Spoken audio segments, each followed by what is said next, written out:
Hi, it's Kimbun. GE2025 has been an election of close fights, and there was none closer than a contest between PAP's Mr. Meng and WP's Mr. Andre Low in Jalan Kayu SMC. We now know that Mr. Ng marginally won, and I thought it was worth examining how things came to pass. Let me first start by saying that I thought PAP made a peculiar choice to announce Mr. Meng's candidacy as early as they did. For someone of his history, it would have made sense to only show hand on nomination day itself, because there's really very little tactical advantage to the extra few days. I mean, who does not know him at that point? In my mind, there must have been a strategic reason, and my theory is that the PAP recognized that the WP had a limited pool of star candidates, therefore they wanted to bait one of them into Jalan Kayu. And even if the PAP lost one seat in Jalan Kayu, the weaker slate in the other GRCs would see returns of 4 to 5 seats. And this calculus makes sense to me if I were the PAP. Anyways, we now know that that didn't quite come to pass, and to be frank, Mr. Low, while seemingly not quite at the same star power as Mr. Harpreet Singh or Mr. Michael Ting, he is plenty accomplished academically and professionally, especially for someone who is only 33 years old. That said, let's talk more about the numbers. GE 2025 saw a record low voter turnout of only 92.47%. That has led some to ask, if the turnout had been different, would things have changed for Jalan Kayu? I thought it was worth looking at that as well as spoilt votes. In Jalan Kayu, there were around 27,000 votes cast. Between Mr. Ng and Mr. Low, the difference was 2.9% or 806 votes. You should know that there were 376 spoilt votes or 1.35%. This was not particularly high or low compared to the rest of Singapore. To give you a sense, the highest spoilt votes happened in Jalan Besar with 3.44% and the lowest in Punggol at 0.71%. More importantly, it wouldn't have changed the results for Jalan Kayu. Next, we looked at the absentee votes. In total, there were 1,824 voters that didn't turn up. That's around 6%, which is less than the national average of 7.53%. I did a calculation on the percentage of votes needed for the WP to flip a win from PAP. The first questions I asked myself were, why would people not vote? I think it's safe to say that people who are pro-opposition are almost surely going to turn up to express their opinion, so that's out. If anything, it's more likely that PAP voters who might abstain because they are apathetic or feel comfortable with the odds.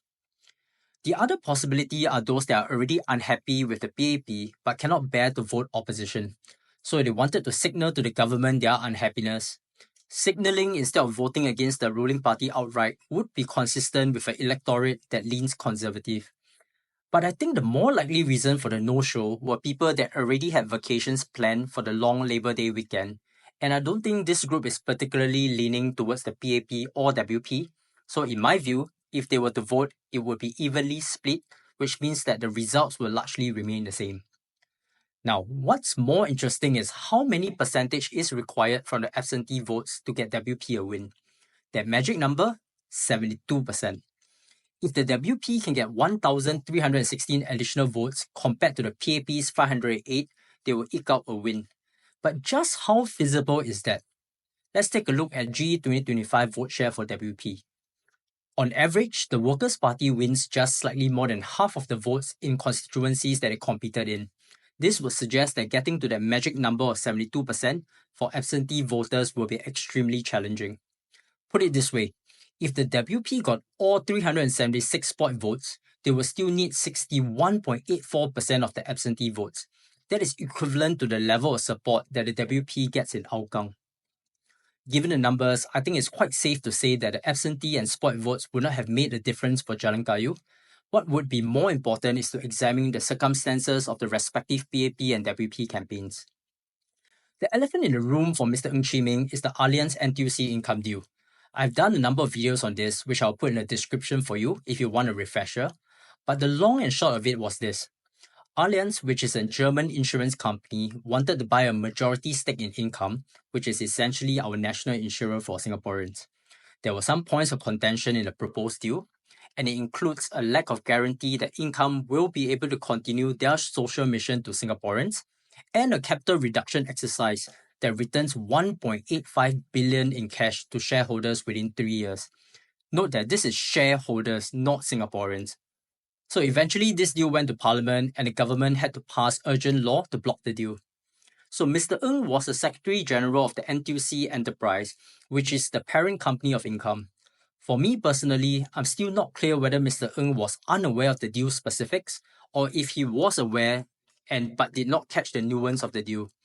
Either way, I thought that this was not a good look, politically or otherwise. In fact, I was still confused during the campaign period. On one hand, I hear SM Lee Hsien Loong saying that Mr. Ng is not to blame. Then the next day, I hear Mr. Ng apologizing for it. I'm sure there's nuance in both events and they both can make sense, but for the average Singaporeans, you can see why people can get really confused. There were two forces at play, in my opinion. The PAP ran a campaign that focused on the challenges ahead and sought a strong mandate from Singaporeans to provide a steady hand to manage those challenges.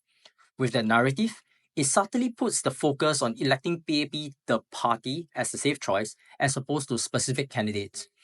The other force at play was the dual nature of the Allianz-Income deal. It garnered national attention, and that alone wouldn't have mattered so much, but it was also visceral for many Singaporeans. Remember that flight to safety that PAP provides? People don't care about a lot of things until you start taking things away from them.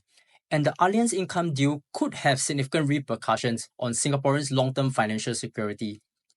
On balance, I was not sure which force was stronger, so I put Mr. Ng's chances at a coin toss for most of his campaign. It wasn't until the WP had an incident of their own in the later stages of the elections. Private telegram messages from Mr. Low were leaked, and I'm not going to get into the weeds of the messages because that's for the tabloids.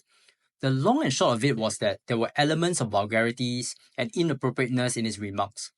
These messages dated back to COVID-19 period and were from a private chat with his business school classmates. And you know what?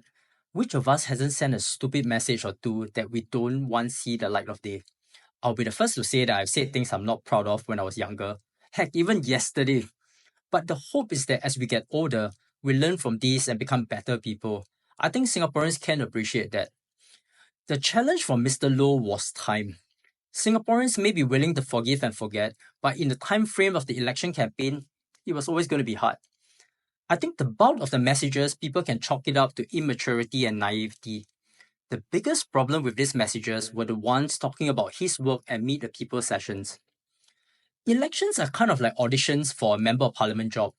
Your resume tells people your potential. Your MP track record, if you had one, gives people a better sense of how good you are in practice. Normally, for first-timers like Mr. Low, there's no practical performance to speak of. But those messages where he slighted residents seeking help at MPS sessions, that gave potential voters a glimpse of the practical aspects of a candidate as an MP, and not a good one. On top of that, the Workers' Party has been to me the party that brands themselves as being more grounded than the ruling party. They listen, they act, they are the men and women of the people. Meanwhile, whether rightfully or wrongly, PAP has sometimes been contrasted as being aloof, people who live in the ivory towers looking down. So the leaked messages, especially the MPS ones, pushes the image of Mr. Low away from the WP and closer to the PAP. So while partisan voters will continue to vote along party lines, swing voters that were not sure about the PAP and WP will definitely not vote for Mr. Low because he will seem to encapsulate the worst of both sides. And this profile of swing voters may not be many, but in a contest separated by 806 votes, I think they could have played a large enough role. Next, there was another factor that I thought may have impacted swing voters in Jalan Kayu. WP had a bumper crop of good candidates in GE2025. I think few will dispute that. I personally think that Mr. Low is a star candidate, and that's because I did plenty of research into him. An INSEAD MBA, law degree, ex-BCG consultant, former lawyer. But the average Singaporean, they're probably never going to do that level of due diligence. Meanwhile, they're reading about Mr. Harpreet Singh and Mr. Michael Ting and how they are the next generation of WP stars. So put yourself in the shoes of Jalan Kayu voters. Got so many stars and you didn't even send any of them to Jalan Kayu. Why should I vote for WP, man? Since you don't show me respect, I don't vote for you. I think it can sound simplistic and maybe a little bit childish, but in a contest separated by hundreds of votes, these votes matter. So overall, let's see where we're at. We talked about the numbers. I think it's safe to say the absentee and spoilt votes were not going to move the needles on their own altogether.